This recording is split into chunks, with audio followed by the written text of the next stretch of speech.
We are gathered in God's presence to do the work of Christ in the world, encouraging one another and being a blessing to each other. We begin this day, as we do each day, acknowledging the sacred land on which we live. Hi everybody, I'm Daniel Blakey, the Member of Parliament for Elmwood-Transcona and a member of Messy Church. Salut tout le monde, je suis Daniel Blakey, le député pour Elmwood-Transcona et un membre de la cathédrale Pêle-Mêle. I'm coming to you today from Ottawa on Parliament Hill, which is on the traditional unceded territories of the Anishinaabe and the Algonquin peoples. And my riding of Elmwood-Transcona in Winnipeg is located on the traditional territories of the Anishinaabe, Cree, Cree, Dene, and Dakota peoples, as well as the homeland of the Métis Nation. I know people are participating in the Messy Connections Conference from across the country, and there are many territories from which everyone is participating. So I'd invite you to do your own land acknowledgement in the chat so people can see all the many territories across the country from which people are participating. And I want to just take this opportunity to wish you a very good Messy Connections Conference and wish you all the best.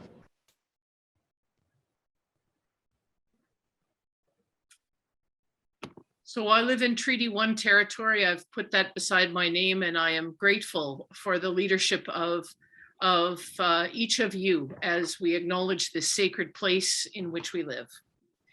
Today, we come together with a full agenda, inviting you to be with us for the day. There's no evening session, so we're stretching into the afternoon to do a little bit of workshopping with one another around Messy Christmas, Messy Easter, and Messy Church food. And we hope you'll stay with us through that, knowing that there are some breaks along the way.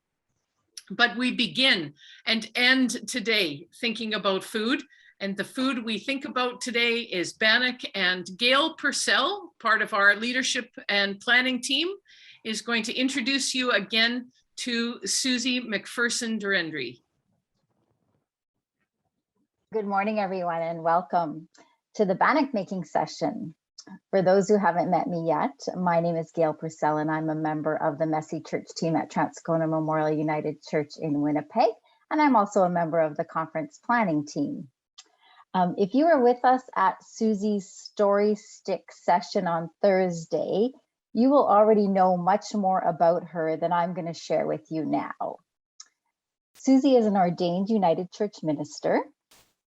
She is Cree, born and raised in Churchill, Manitoba, and she lives in Brandon, Manitoba with her husband, Steve, and her daughter, Segwun. She also has 3 adult sons, Leonard, Nathan, and Truman. Susie is a family and community-minded person first and has a passion for spiritual revival and cultural restoration and reconciliation through relationships and community development.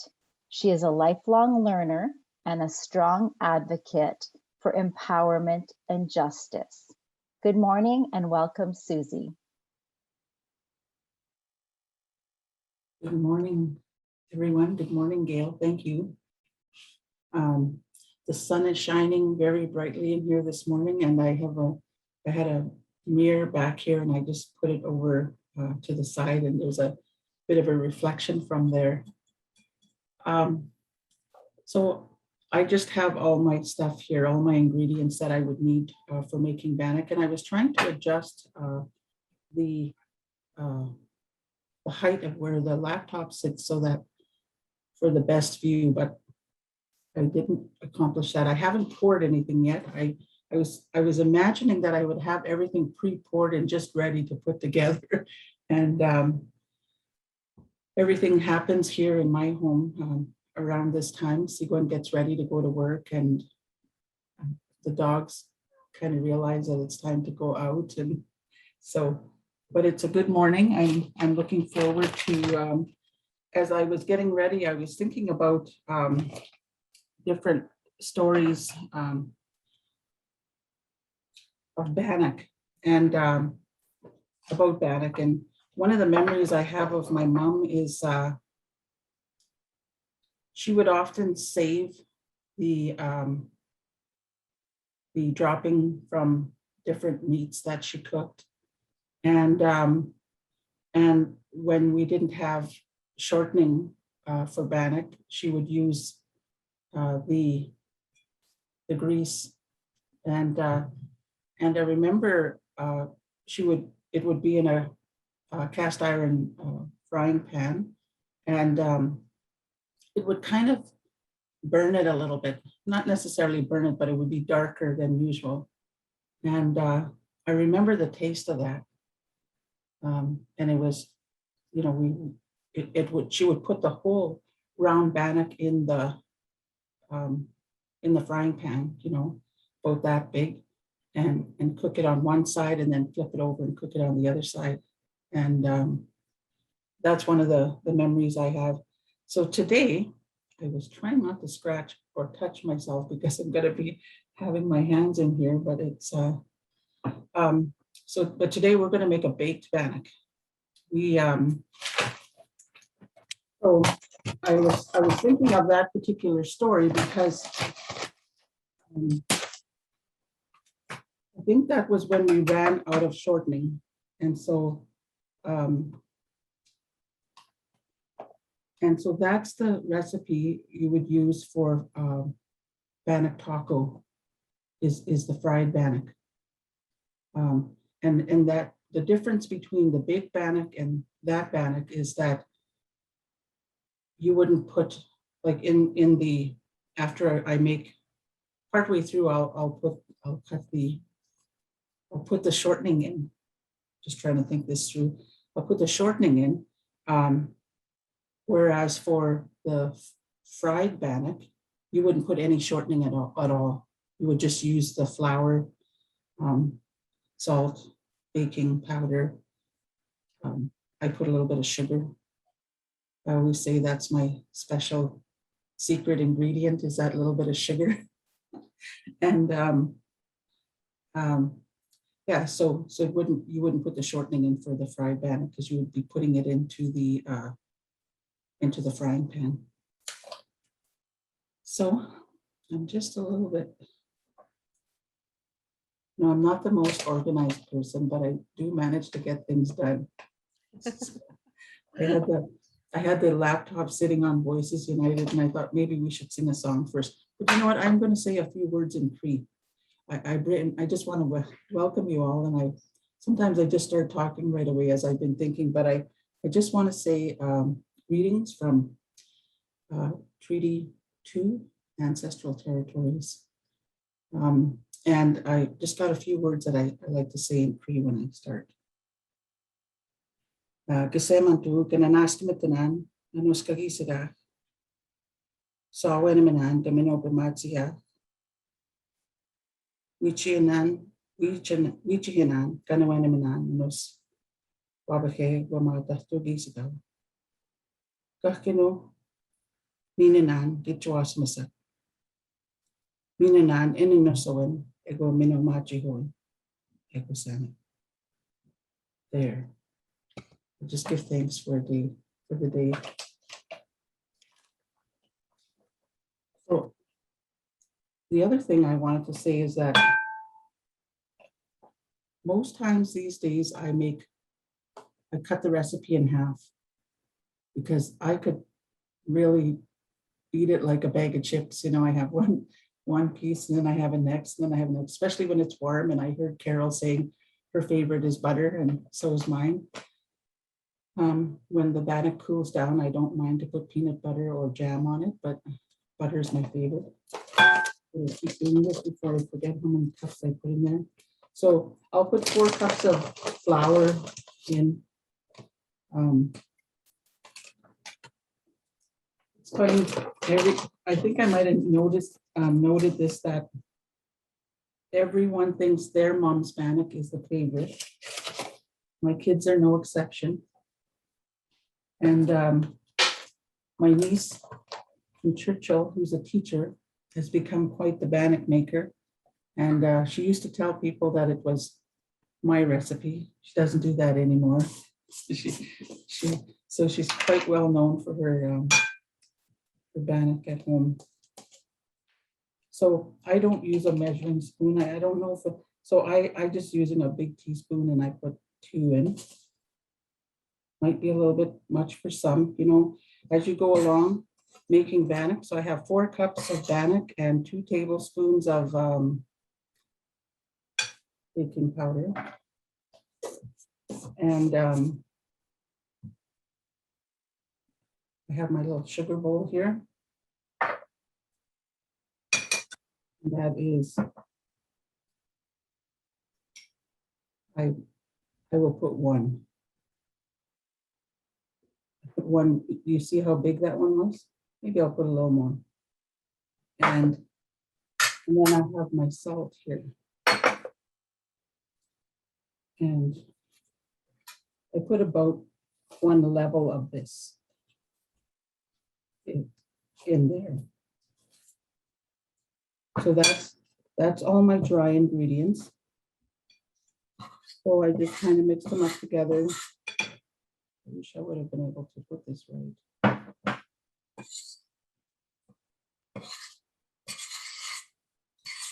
I just make sure that it's together in there.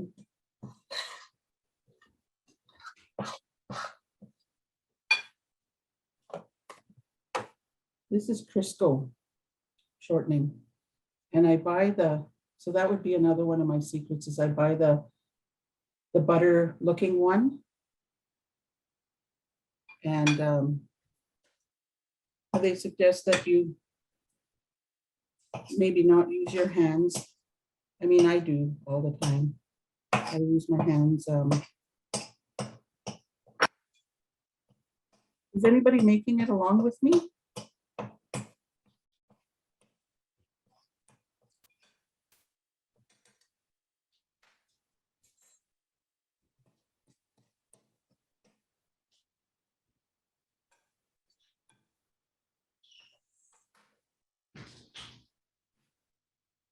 I'm planning to make it this afternoon, Susie. It's Gail, just because I wasn't organized enough this morning to get it all together.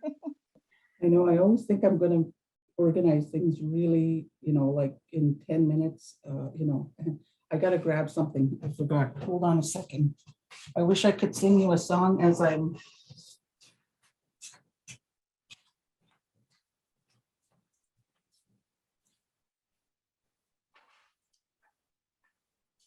We're making bannock alongside. Susie is in the kitchen making the bannock, and she has her laptop in, and in order to not have the echo, because the echo always happens, she's got her earbuds in and her hands in the flour. So it was me who was typing to say, yes, we're making bannock here, and looking forward to I am looking forward to the smell of baking bannock. The oven is on and we're getting ready to go.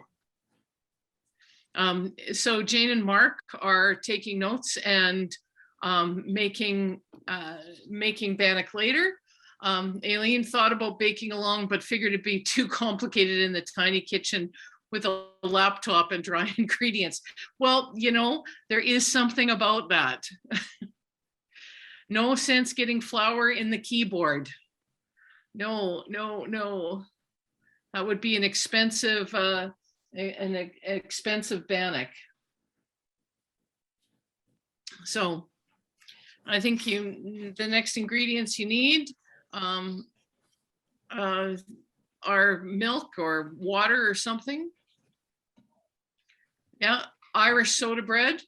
That's very, very true. And I think that the Irish soda bread is a bit like bannock in that there are families that have traditional recipes, and we always think that the family recipe is the best.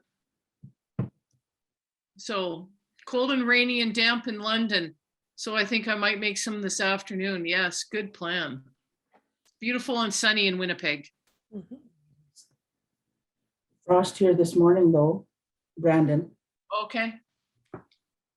No, we did not have frost. So Another story that I have is I worked in child welfare, so I just finally put my hands in here without I was going. So I worked in child welfare for several years in foster care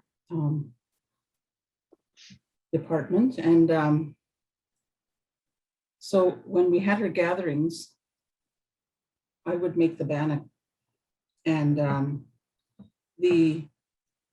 so I'm just using my hands to, I know this is kind of sometimes a no-no, but to just kind of break up the chunks and mix the chunks of shortening into the flour. Try to break them up, I guess, as much as I possibly can without.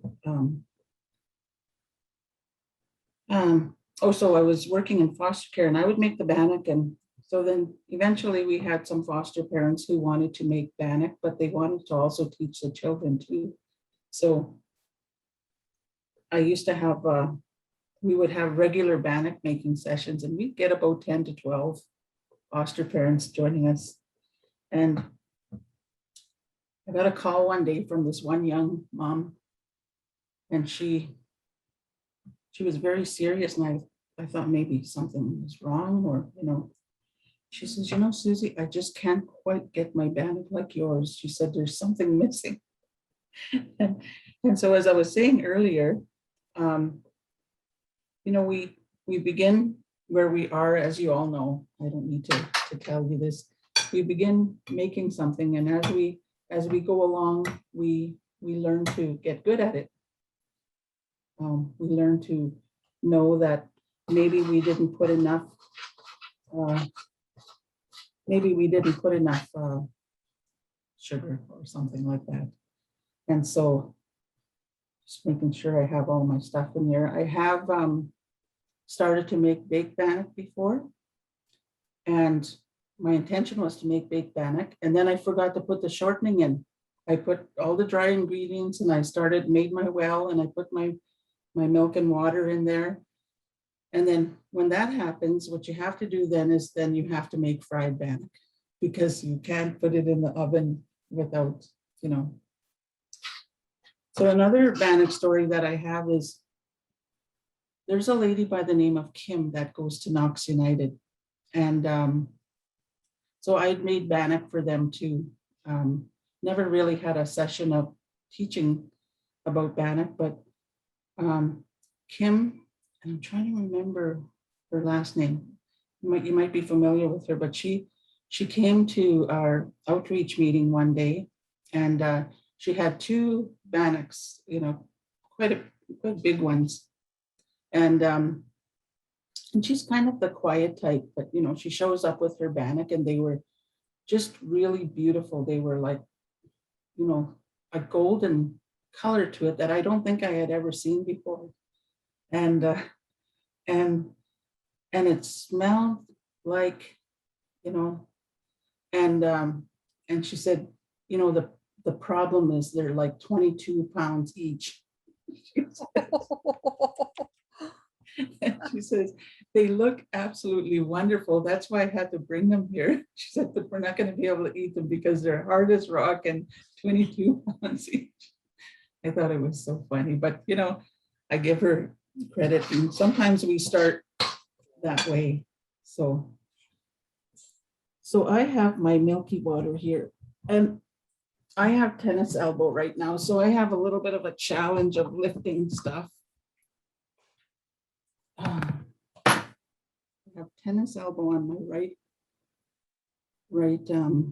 My husband told me that it's from doing weeding when the ground was dry, when the soil was dry. So anyways, too much weeds, letting my weeds go too much.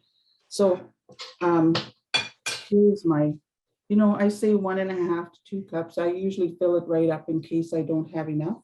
So I wish I could show you my well here first before I do this. So I've made a well. You could see, you all know what a well is. So I you know, I used to just kind of mixed it all together, and then I kind of realized that. So I put, you know, put that much in there, and then I begin to kind of stir in a little bit flour from the sides.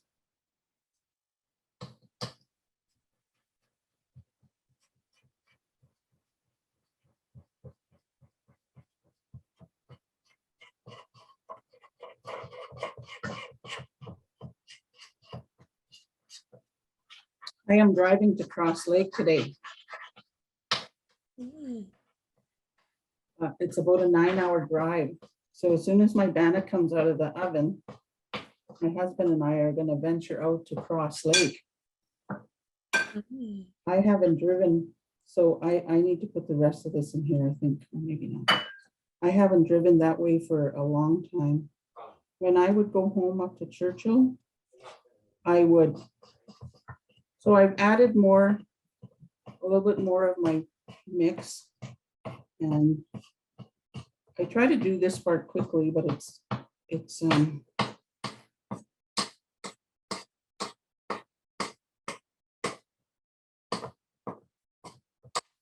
when I used to go home more often when I was younger, up to Churchill, I would drive up to Thompson, 9-hour drive. Then I would take the train from there for an overnight 12 to 14 hours on the train. And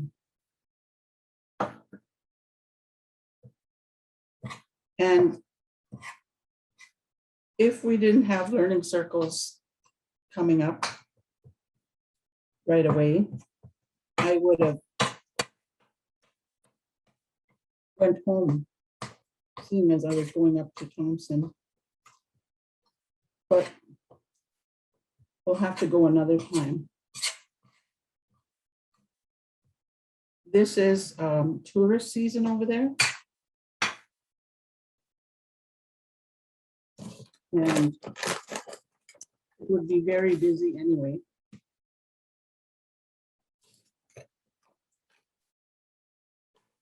Make them a mess here. Just before I start with the dough here. So I've used the spoon for as long as I can, and I'm about to begin to use my hands to work out a dough. I've put some oil onto the baking sheet that I'm going to use. I've preheated the oven to, if you use too much liquid like I usually do, you end up having to add some just to kind of add some flour just to kind of make it a little bit easier to work with.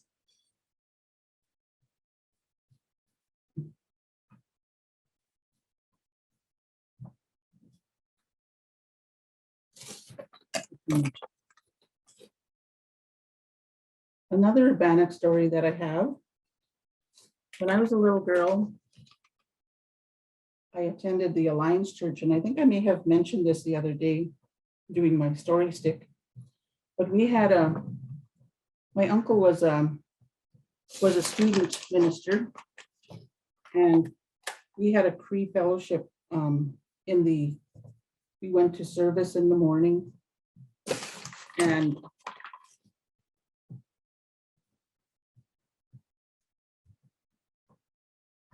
in the afternoon, we would have a service in the Cree language. And we'd sing hymns, Cree hymns. And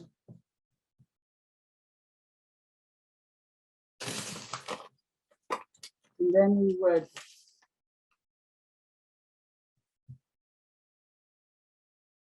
have something to eat. We'd have a time of fellowship, and the kids would play together, and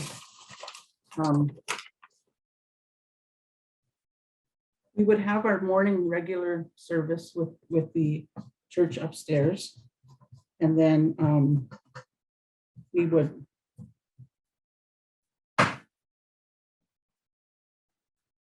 have our afternoon fellowship, and there were times where we would stay and eat with them, or they would come and join us. But one of the families invited me and my sister, I don't know how old we were quite young, to come to her house one day to make some bannock. And I thought it would look like my mom's, you know, but she was very polite and kind, and we ate it anyway with our meal.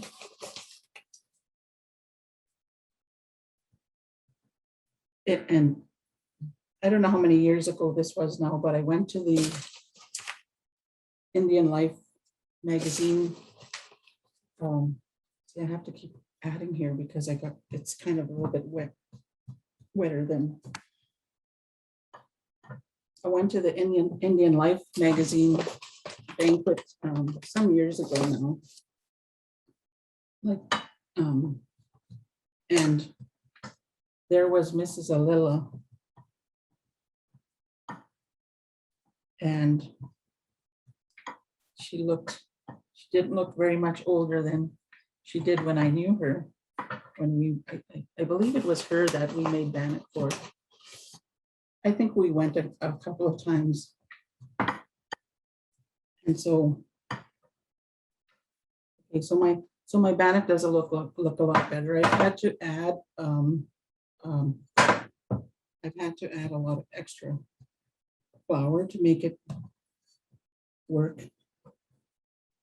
And so I do this in the pot. Other people don't. I just kind of find the sides help to, you know, push up, to knead up against. And I just want to make sure that all the flour is incorporated.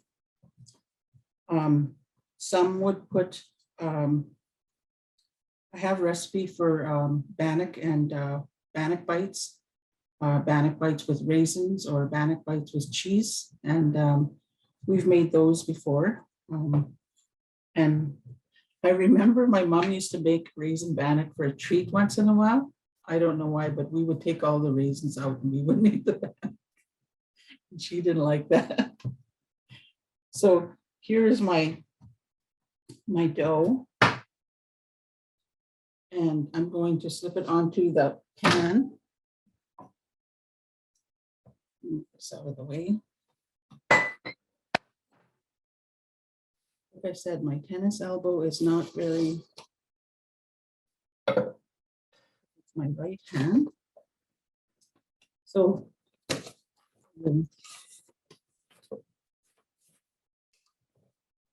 I just now have it in the pan. Stuff out of the way here.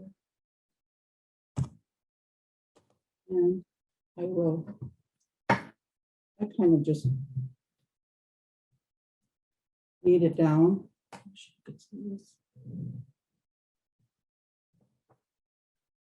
Knead it down until it's,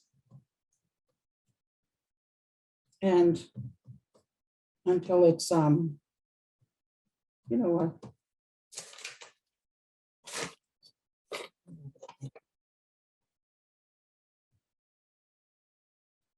One day I hope to do this with you in person, and we could taste each other's bannock. That was one of the really nice things about our foster parent gathering, is we would make something to eat every time together, whether it be soup. At this point, some people will take a fork. So I flatten it down, it's about that much. I don't have a fork just here, so I'm going to use my knife. My oven has already let me know that it's now ready for my bannock.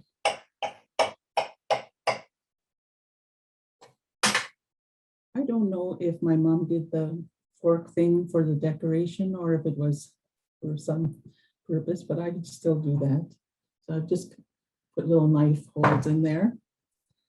And I had really good intentions this morning of having a bannock ready and putting this one and showing you a bannock. Well, I got up early this morning and it was a little cool in here, so I went and sat in Steve's comfy chair.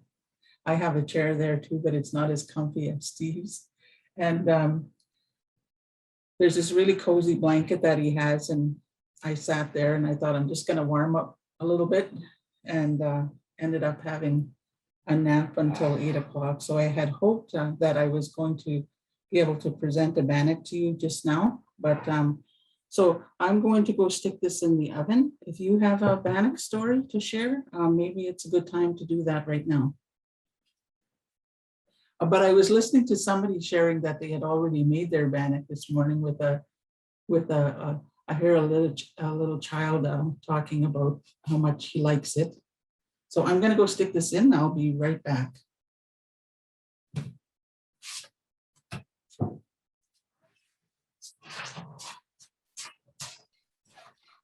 Hi, everybody.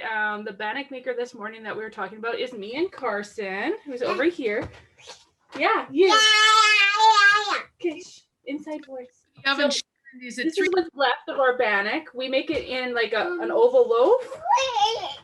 And yeah, we do. She took and used the knife to make dock marks all over hers. We did use a fork, which is traditional in my family.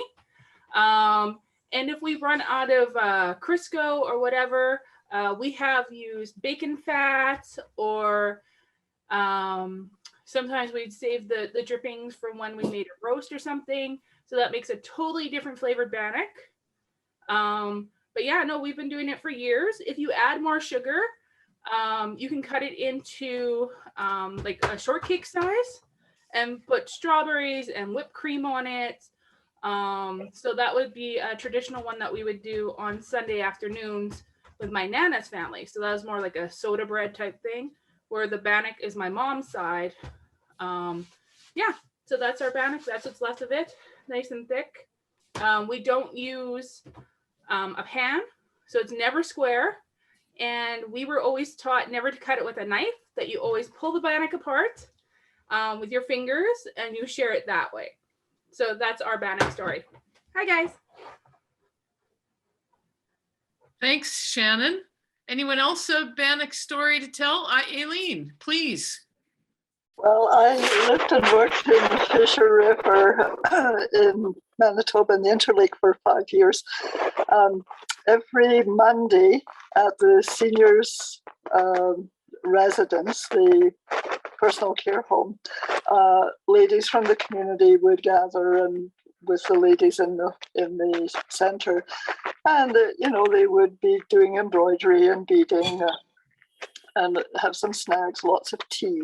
Anyway, one day I was the background to the story is that the people who ran the center were trying to do healthy eating, so lots of salads and vegetables and, you know, fresh things. And anyway, I was there one Monday and there was a big paper bag being passed around, sort of slightly surreptitiously kind of under the table.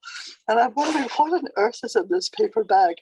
Anyway, when the bag gets to me, I look in and it's great big slabs of fried bannock. So the ladies had been craving some slightly less healthy food and were really wanting the fried bannock. So somebody had made some and brought it in, and it was delicious. And I suspect that the maker had been Lydia Murdoch, because she was the best bannock maker in Fisher River. That's fun. Any other bannock stories to tell? Thanks, Aileen. Hi, I'm May from Winnipeg, and I go to Churchill Park United Church.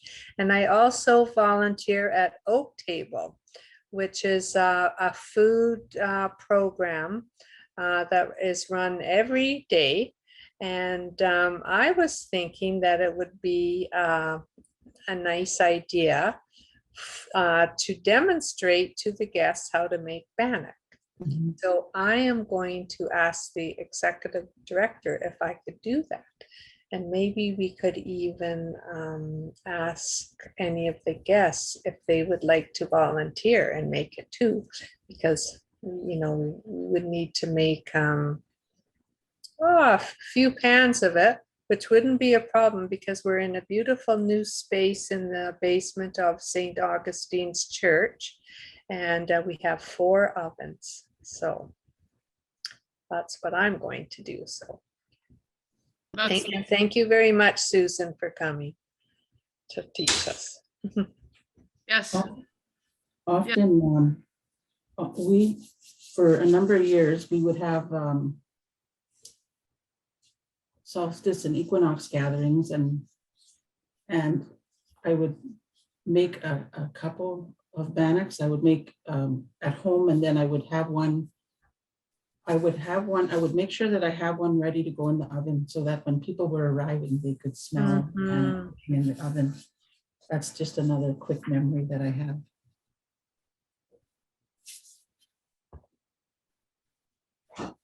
I'd like to share an experience that we actually did in Messy Church. And one group put the mixture together, and every child got a piece of bannock that they put on a stick and baked in a barbecue.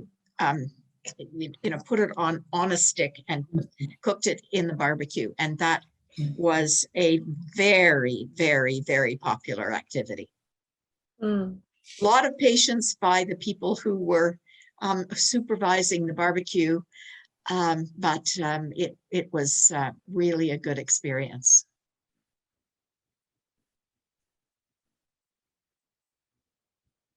One of the other things that I remember about my mother was she would always make a big bannock, and then she would make a couple of small ones depending on who was there with her. So a small one, and that's kind of one of the things, although my daughter is now 19, I still make her a small little bannock. And but when she was little, we did that too. We would I would make a big bannock and then a little one for her. And yeah, just some of the memories that come as we talk about bannock. Some of the memories. There is a bannock. There is a truck here, a food truck here in Brandon now. It's new. I think it started in the summer, beginning of the summer, but it's called Indigenous Eats.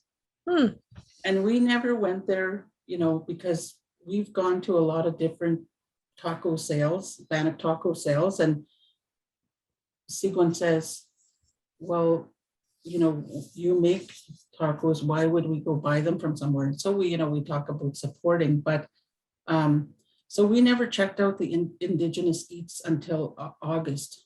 I was at a meeting at the Discovery Center, and they provided us with Bannock tacos from the food truck that was outside. And I don't know if they sprinkle some cinnamon or something magical in there, but it tastes a little tad different from my bannock. It seems to have this other taste, and I'd be curious to know what it is. It's probably their secret ingredient. It could be a little bit of nutmeg. I don't know what it is, but it was very, very tasty. And usually you see a big bannock taco, like, quite a big, it's quite a meal. But there they have it in a little paper box, and it's probably about that big. And I'm looking at it the first time and thinking, I don't know, I might need 2 of these, and but actually it was quite enough, and it was quite filling, but very tasty. So if you're ever up in the Brandon area, there's a food truck called Indigenous Eats, and I'm not sure what their plan is for the winter or if they have them out for the winter, but usually it's connected to the Brandon Friendship Center.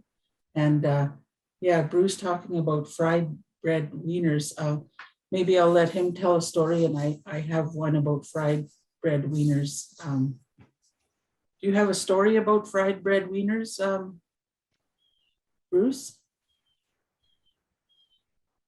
Yeah, the first time I ever had that fried bread, I really love fried bread. I really love it, and I know it's all over. It's all over. I'm surprised, like when I was younger, I never went out of Saskatchewan. And then when I went to Manitoba and I went to up north, I went south, I went up to BC. And all of a sudden, the different foods, that people eat, but they always included bannock. And I'm kind of like, you guys eat bannock here? And they said, yeah, of course we do.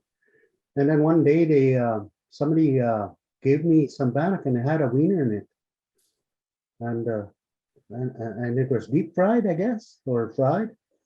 And man, that was that was good. I haven't had them in a while, but somebody was very, I don't know, that was cool to have that. So I got one of the local ladies here in my reserve to cook some, and the kids just loved it. They loved it. Like there's so many ways that you can have bannock. You can fry it and like put it in a pan over a fire. But mostly myself and my family, my brothers and my nephews, we cook bannock when we're camping or hunting. I don't know why, but the boys in my family, we can't make bannock in the house, but we can make it out in the camp or somewhere else. I don't know why.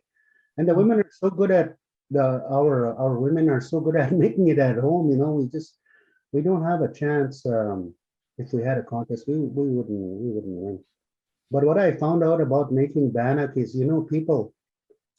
It's kind of like messy church, I guess, if you want to call it that. Bannock is kind of like that.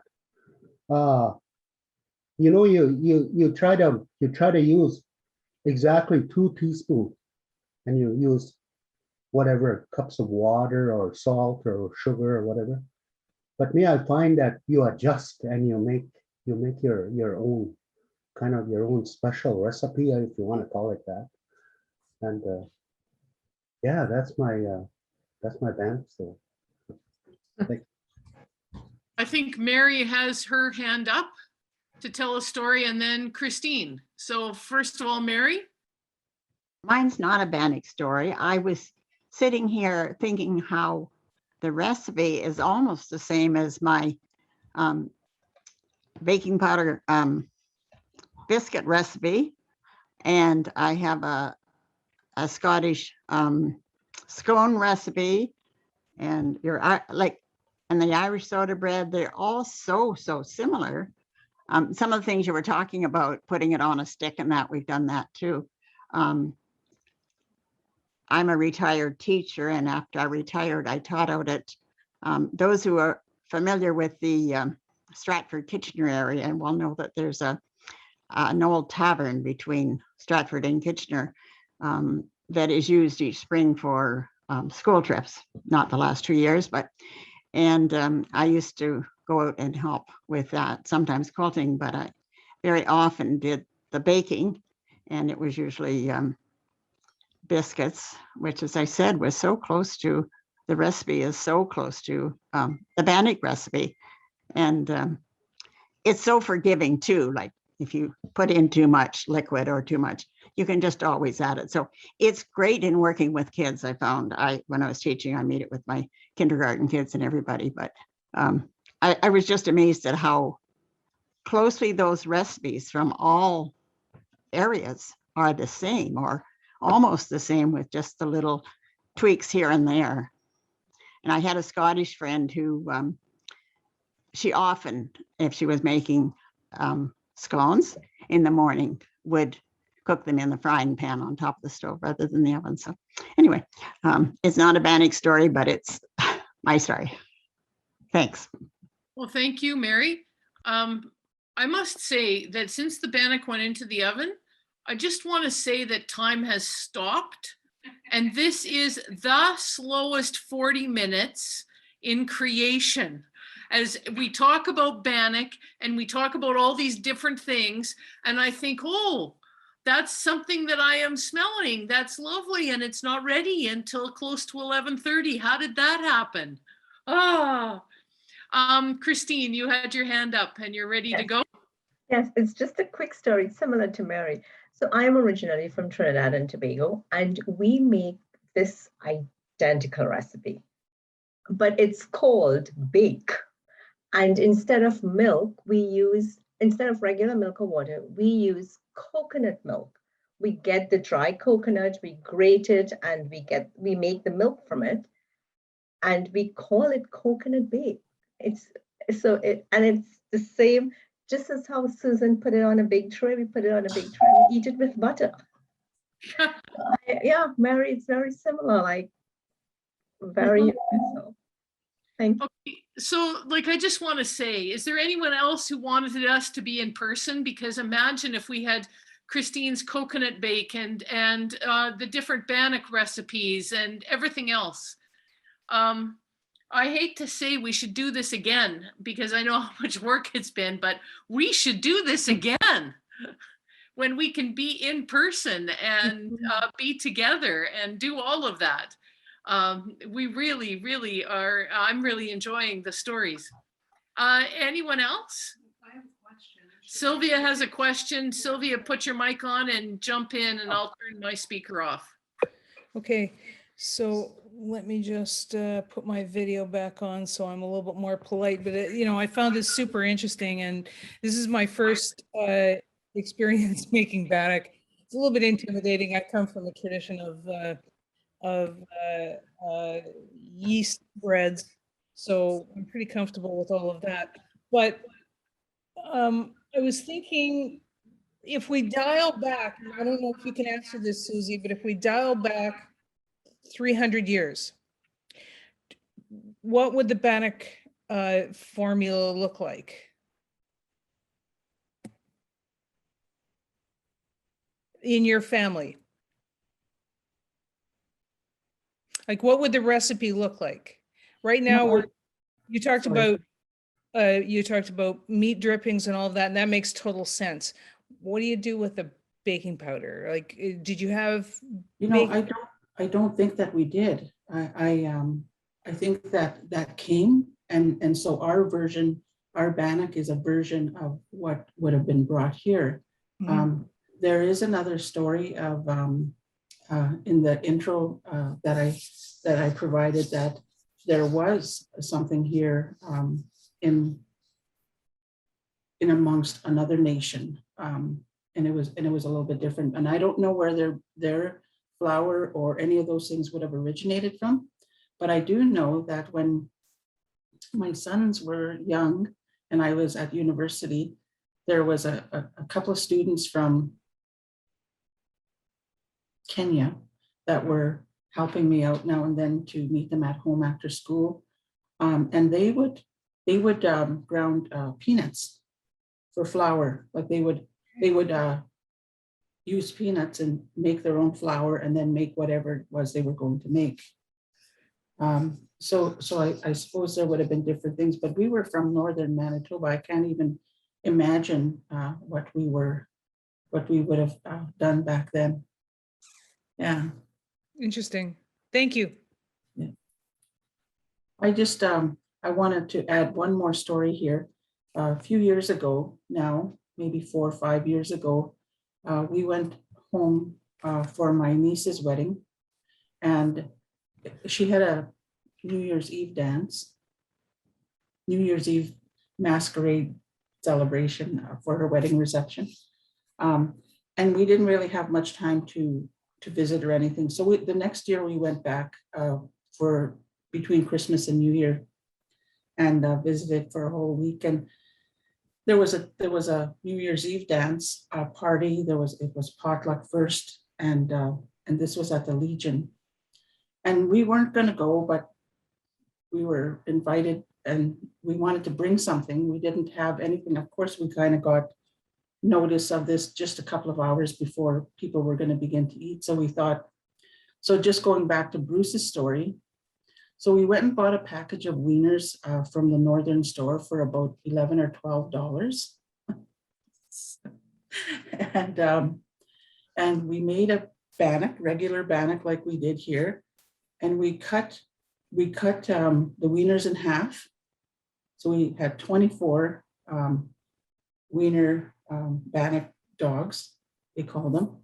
And the good thing was they didn't have anything.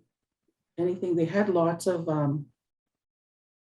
moose meat stews and all kinds of things that they hunted and prepared for this special feast.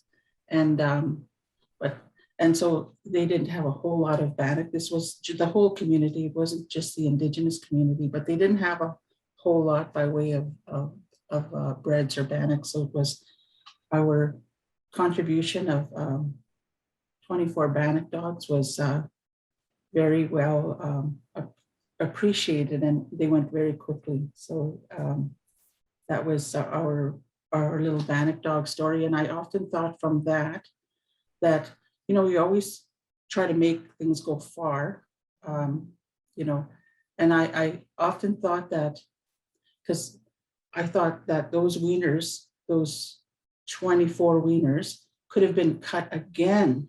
So anyway, and we could have had, we just think like that because we grew up without much, and we were thinking that after the party and everything, we were talking about how we could have, but it was a frenzy of Bannock making, my sisters and I, there's 4 of us, and getting all our Bannock dogs cooked before this party. I was going to say, I'm going to check on my Bannock, but it's only been about 15 minutes. I am just wondering, Carol, did you want to wait until the Bannock was done so we could see it, or did you want to sign off at 11 and just ask people to take pictures of their Bannocks and send them in? Or Well, I think people will be very happy to keep on visiting and talking. And if anybody needs to go and get a cup of coffee, or if Jane and Mark need to get some toast or breakfast or something, and because it's very early where they are, that's a-okay. I'm going to want to refill my water glass. But it's such an interesting thing just for us to be as a community talking together, and talking about these recipes and the ways in which these can be things that are used with children. Now, Yeah. last night, Claire Daw was talking about how using food for play in Messy Church was difficult for some of the people that come to their Messy Church, for which food security has been either a current or a historic problem. And so she was giving advice that in their Messy Church, they've given up doing pictures with beans and threading pasta onto necklaces and stuff, because it's not a good cultural fit in her particular community. Down the road lives Sandy, where they haven't made that choice, because in their particular community, using food in some way that encourages people to grow in faith is the ultimate honoring of the food of macaroni necklaces and things. It's a gift to the earth. It's a gift to remember the care that God has for us. Mm-hmm. And so, thinking about how culturally different we can be a few miles from each other, and yet how together we can be across the globe with Christine's experience of bread, your experience of bread, and what you wrote. Almost every group of people has some experience of baked or fried dough. And Sylvia's family experience, it's a yeasted dough. I think before, there's an ancient Bannock recipe that really is flour and water, isn't it? Flour, water, salt. and maybe not even a leavening agent to do something like that.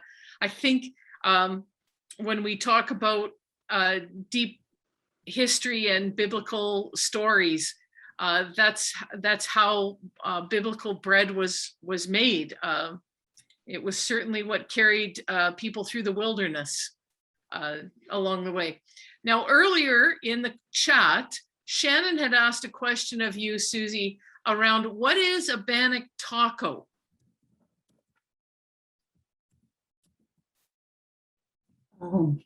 So Bannock Taco is so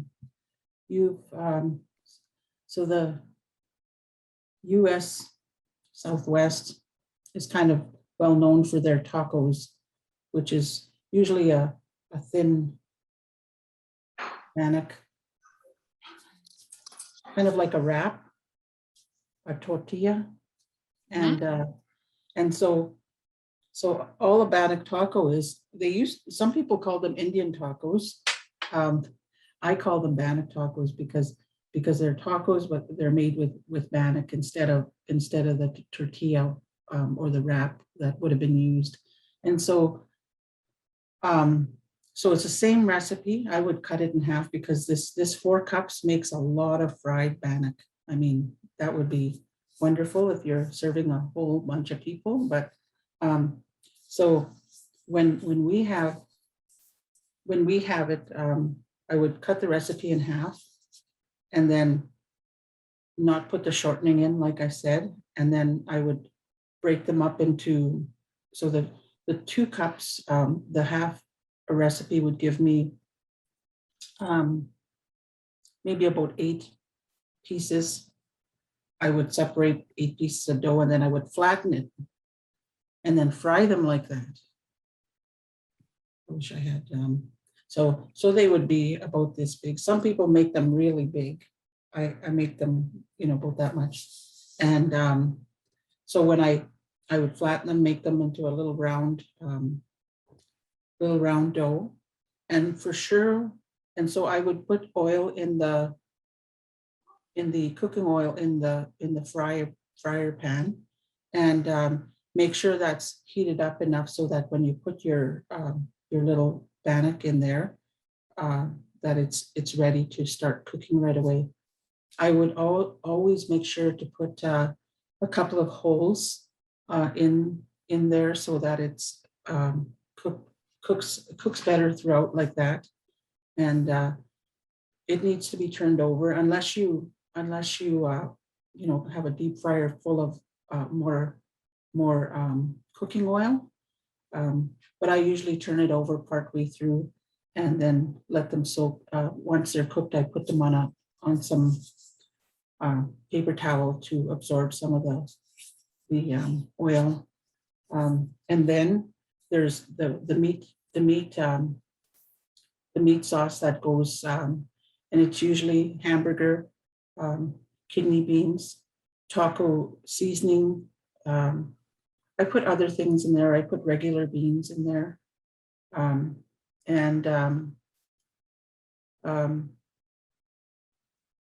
Yeah, I put regular beans in there. And so that's the meat part. And then there's lettuce, sour cream,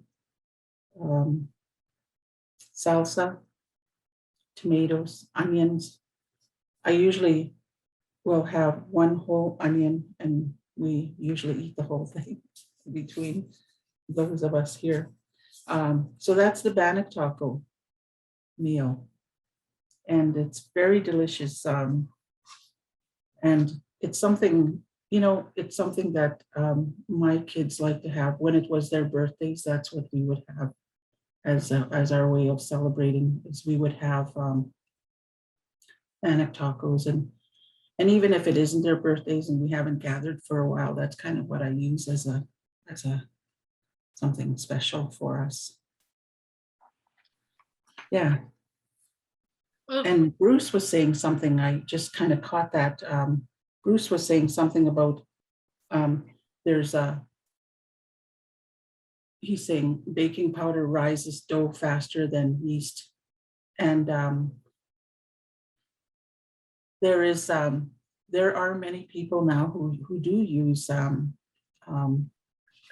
yeast to make their dough. I'm not sure why, but I just kind of stick to what I already know. I'm sure that once I do, and other people that I've made with have used they used yeast instead.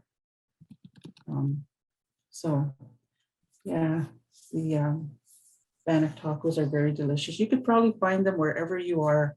There are so many. I've been following Indigenous food sovereignty pages. There are so many there. If you ever get a chance to watch a film, it's called Gather, just Gather, Gather, and it's about a chef who learns how to cook when he was incarcerated. He began working in the kitchen. When he left, he took some formal training and he worked in really amazing places, retreat centers and all kinds of wonderful places, but he decided he wanted to go home. He would have been from the Grand Canyon area, the US Southwest. And he wanted to go home, and he bought a little closed down gas station, and he opened up what he called Ojo Cafe. And he wanted to get all his ingredients and everything he needed for his cafe from his community. His community would be providing everything that he needed. And it's just a real wonderful story of reconnecting to the ways of the past, when Indigenous people were independent and taking care of their own food needs. And so that's one of the stories, but there's all kinds of stories, and there's all kinds of stories of Indigenous. We went to one in BC, in Vancouver. It's called Salmon and Bannock. I went to one in Ottawa. It was called Sweetgrass something, but so they have little few pieces of bannock at the beginning of your meal before you order. They put some on the table, and which I don't think is a good idea, because once you have a couple of pieces of bannock, I don't know if you can eat anymore after that. But anyways, and there's one in Winnipeg called The Feast. If you ever get a chance to check it out, it's in the downtown area. So there's all kinds of places like this coming up, and so Indigenous food sovereignty on the rise, and Bannock is often, not always, a part of that. It's a draw for sure, and many people will acknowledge that it's not as healthy as other things are, but there's a connection to something special, I think, that Bannock provides, and that is a big draw. I think it would be interesting to hear other people's Bannock stories,